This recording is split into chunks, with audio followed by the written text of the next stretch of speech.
Okay, since we talk about stimulus response, very important to formulate which definitions actually do we use on the topic. And the main point is there are definitely very many versions of the definitions, and there are very many versions of stimuli that exist, and there are as well very many versions of responses.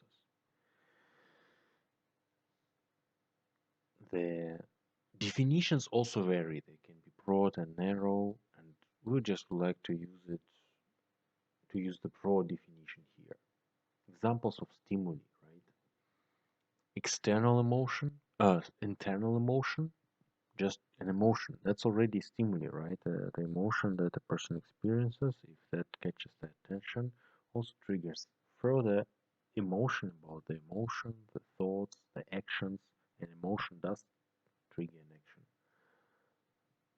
Another example of stimuli, emotion of another person, a thought, an evaluation, or an interpretation regarding some situation, the behavior of another person, the observation of the self, perception of the events that are packed and perceived as a story, and so on. So the evaluation of the story, interpretation of the messages, the thoughts, all that can be a stimuli. Bodily sensation, behavior of another person, external event, brain network noise or background stimulus, and so on. This is not the purpose here is not to put a structure into different categories of stimuli. There's multiple ways. There are multiple ways to classify stimuli, and enough debates on the topic. The point I would like to bring here is that we use broad definition of a stimuli. An external event, you can of course say that, I mean, this list is not messy, and there's no intention to keep it messy. The main point, because we can always say that an external event, a behavior of another person is an external event, and so on. And in terms of examples and categories of responses, even here, there's no need for any additional complexity here and differentiation between examples and categories. This I would like to skip.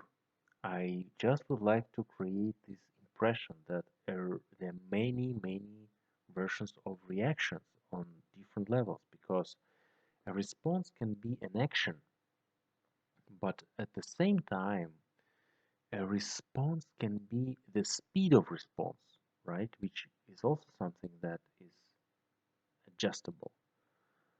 The change in the level of arousal. This is not a behavior. This is, you potentially can argue, is not an emotion or a thought, but the speed of response changed. A response also, while the action is the same, we can also argue, say that the response is conducted in different modes. Either that's a fight mode, or flight mode, or freeze mode. Different roles can be activated as part of the response, right? So the same situation for one person triggers the role of a child, for another person it triggers the role of an adult. A response can be a default response. A response can be either very accurate or very precisely defined and completely automatic, or it can be very foggy, not well defined, and therefore the same stimuli can trigger different responses in different situations. Uh, Response potentially could have its sharpness and the amount of energy that is consumed for the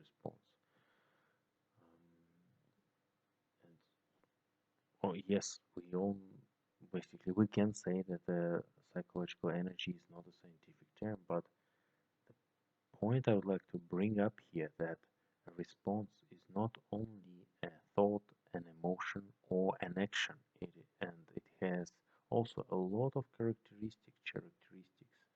It also is related to the level of arousal. It is also related to the role in which the response is conducted.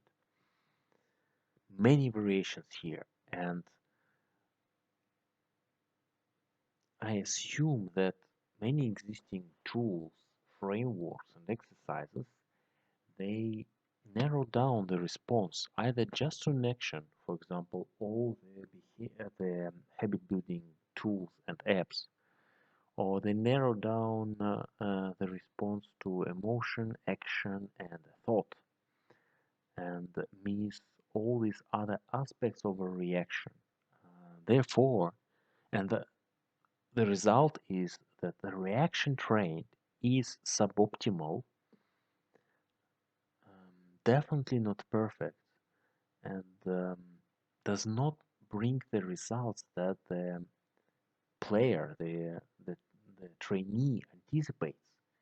If we define the reaction only on the level of action and we don't define what is the emotion that is or that we would like to experience in parallel, what is the thoughts that we would like to be activated as a part of the reaction, what should be the levels of arousal, what should be other response characteristics, what should be the state of the person while the reaction is taking place. If all these aspects are not defined and only the action is defined, then any stimulus response training is, I would say, almost doomed to a failure.